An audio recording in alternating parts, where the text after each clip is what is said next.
जय हिंद दोस्तों, आपका अपने YouTube channel lost in studies में स्वागत है। तो दोस्तों, आज की इस वीडियो में हम क्लास 9th पॉलिटिकल साइंस के chapter number 4 working of institution से रिलेटेड कुछ और मोस्ट इंपॉर्टेंट MCQs एक क्विज की फॉर्म में करने जा रहे हैं। तो दोस्तों, इसलिए इस वीडियो को भी एंड तक जरूर देखें ताकि आपका कोई भी क्वेश्चन मिस ना हो। और गाइस, अगर अभी तक आपने इस वीडियो का फर्स्ट पार्ट नहीं देखा है तो मैंने उस वीडियो का लिंक डिस्क्रिप्शन में दे दिया है। आप चाहें तो वहां जाके उस वीडियो को देख सकते हैं, क्योंकि गाइस वो वीडियो भी आपके लिए बहुत हेल्पफुल साबित होगी।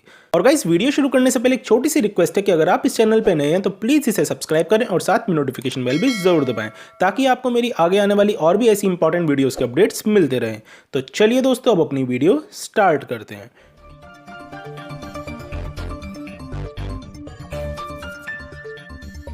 So guys, here is the question number 1 on your screen. The parliament is and the options are A, state assembly, B, government of India, C, organ of government which provide justice, and D, national assembly of elected representatives. तो दोस्तों, अगर आपको इस question का सही answer पता है तो आप अपना आंसर कमेंट करके बताएं। और गाइज, जैसा कि आप जानते ही हैं कि आपको इसका आंसर देने के लिए 10 सेकंड्स का टाइम मिलेगा। So your time starts now.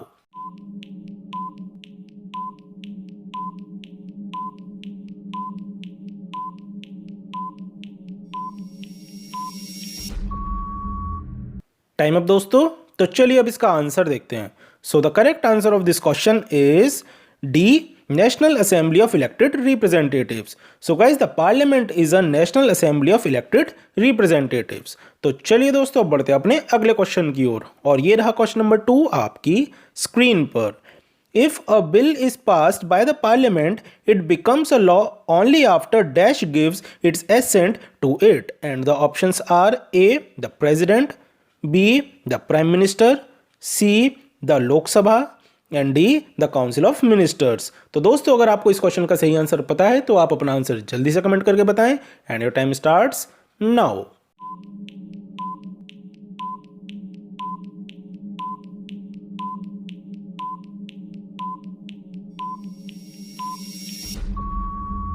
Time up दोस्तों।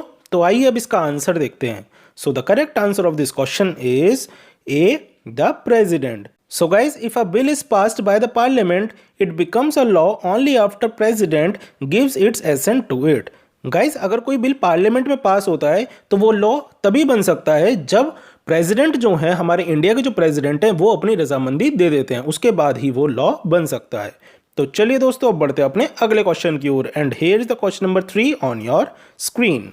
The money bill can be introduced in, and the options are A, Rajya Sabha, B, Lok Sabha, C, both of these, and D, none of these. तो दोस्तों, अगर आप इस question का सही answer जानते हैं तो आप अपना आंसर कमेंट करें। And your time starts now.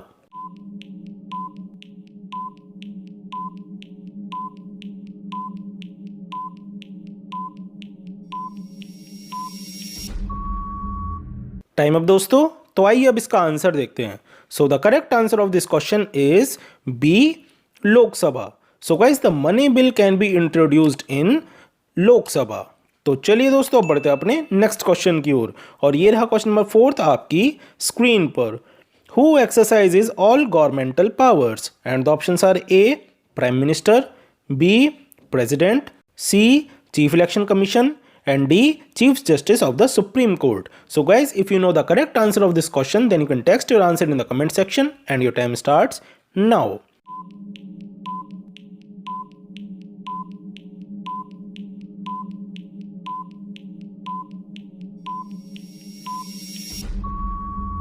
Time up दोस्तों। तो आइए अब इसका आंसर देखते हैं। So the correct answer of this question is A, prime minister. So guys, prime minister exercises all governmental powers. तो चलिए दोस्तों, बढ़ते हैं अपने अगले क्वेश्चन की ओर। और ये रहा क्वेश्चन नंबर 5 आपकी स्क्रीन पर।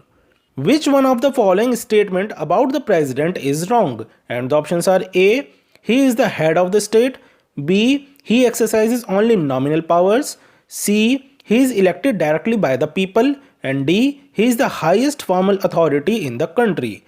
तो दोस्तों, अगर आपको इस क्वेश्चन का सही आंसर पता है तो आप अपना आंसर कमेंट करके बताएं। And your time starts now.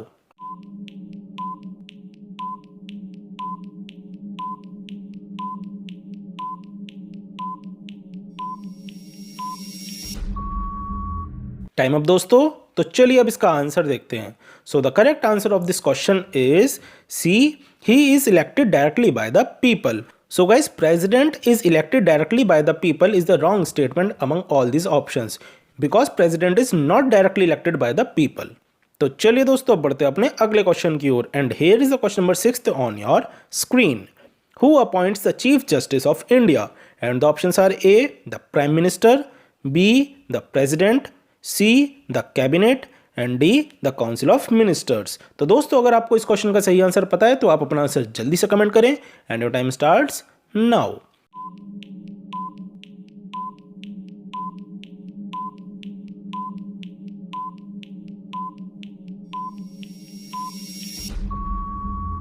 Time up दोस्तों, तो चलिए अब इसका आंसर देखते हैं। So the correct answer of this question is B, the president. So guys, the chief justice of India is appointed by the president. तो चलिए दोस्तों अब बढ़ते हैं अपने अगले क्वेश्चन की ओर and here is the question number 7 on your screen. No confidence motion can be passed in and the options are A, Lok Sabha, B, Rajya Sabha, C, the council of ministers and D, both A and B. So guys, अगर आपको इस question का सही answer आता है तो आप अपना आंसर कमेंट करके बताएं and your time starts now.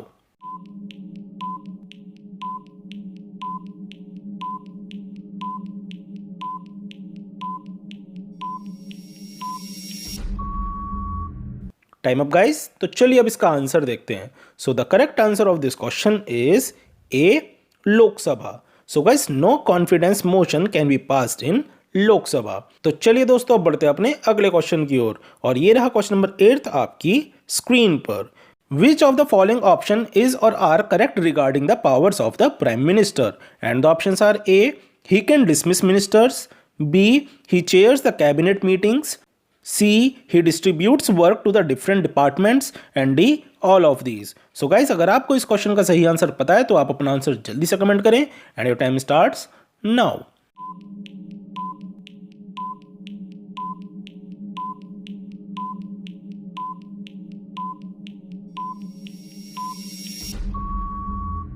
Time up guys, तो आइए अब इसका आंसर देखते हैं।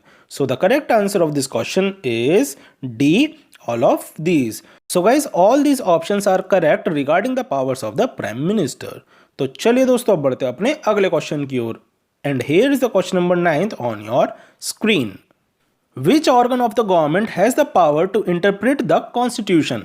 And the options are A, High Court, B, Supreme Court, C, District Court and D, both A and B. So guys, if you know the correct answer of this question, then you can text your answer in the comment section and your time starts now.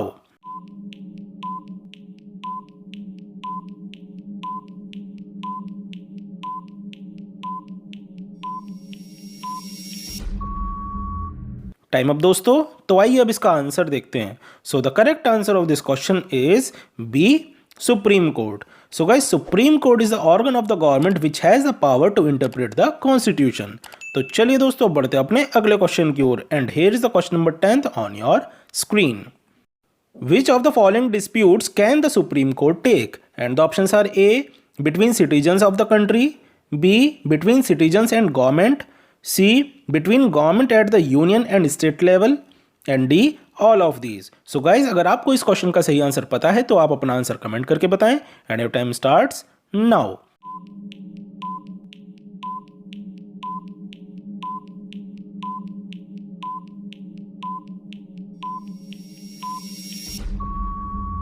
Time up guys, तो आइए अब इसका answer देखते हैं। So the correct answer of this question is D, all of these.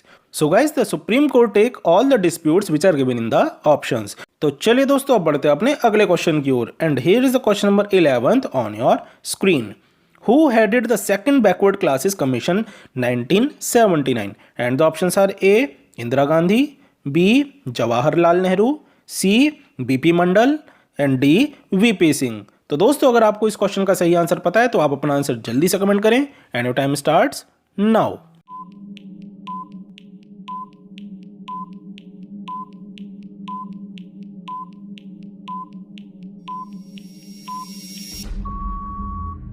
Time up guys, तो आइए अब इसका आंसर देखते हैं। So the correct answer of this question is C, BP Mandal. So guys, BP Mandal headed the second backward classes commission 1979.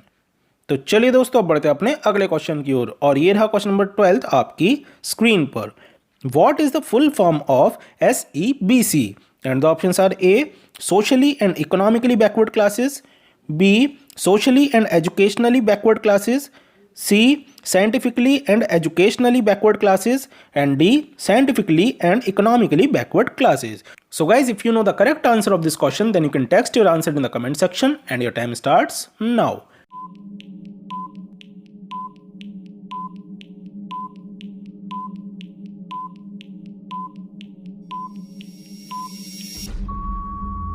Time up दोस्तों, तो चलिए अब इसका आंसर देखते हैं. So the correct answer of this question is B, socially and educationally backward classes. So guys, the full form of SEBC is socially and educationally backward classes.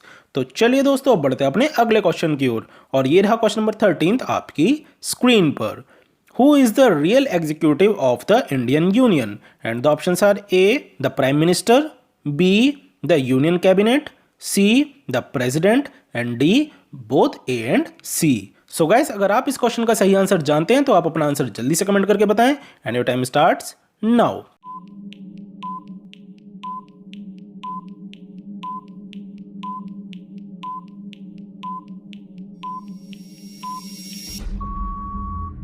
Time up दोस्तों, तो चलिए अब इसका आंसर देखते हैं. So the correct answer of this question is A, the prime minister. So guys, the prime minister is the real executive of the Indian union. तो चलिए दोस्तों अब बढ़ते हैं अपने अगले क्वेश्चन की ओर और ये रहा क्वेश्चन नंबर 14 आपकी स्क्रीन पर. Which institution exercises greater power over the union budget? And the options are A. the Supreme Court, B. the RBI, C. the Lok Sabha and D. the Rajya Sabha. So guys, अगर आपको इस question का सही answer आता है तो आप अपना आंसर कमेंट करके बताएं and your time starts now.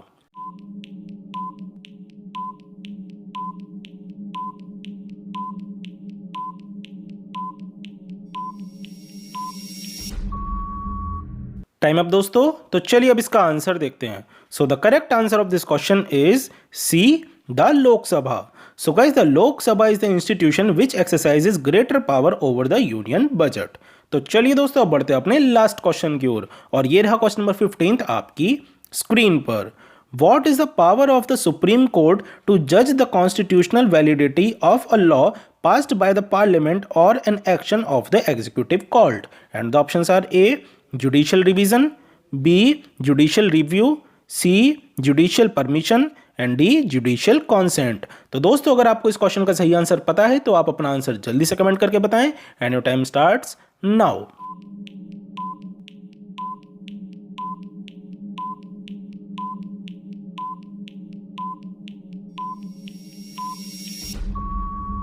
Time up दोस्तों, तो चलिए अब इसका आंसर देखते हैं. So the correct answer of this question is B, judicial review. So guys, the power of the supreme court to जज the constitutional validity of a law passed by the parliament or an action of the executive called the judicial review. I hope guys आपको ये सारे question बहुत अच्छे से समझ में आ गए होंगे और गाइज आपको ये वीडियो भी बहुत पसंद आई होगी. तो दोस्तों अगर आपको ये वीडियो थोड़ी भी हेल्पफुल लगी हो तो प्लीज़ इस वीडियो को लाइक करें और अपने फ्रेंड्स के साथ शेयर करना ना भूलें. So guys thanks for watching this video और आज की इस वीडियो में बस इतना ही.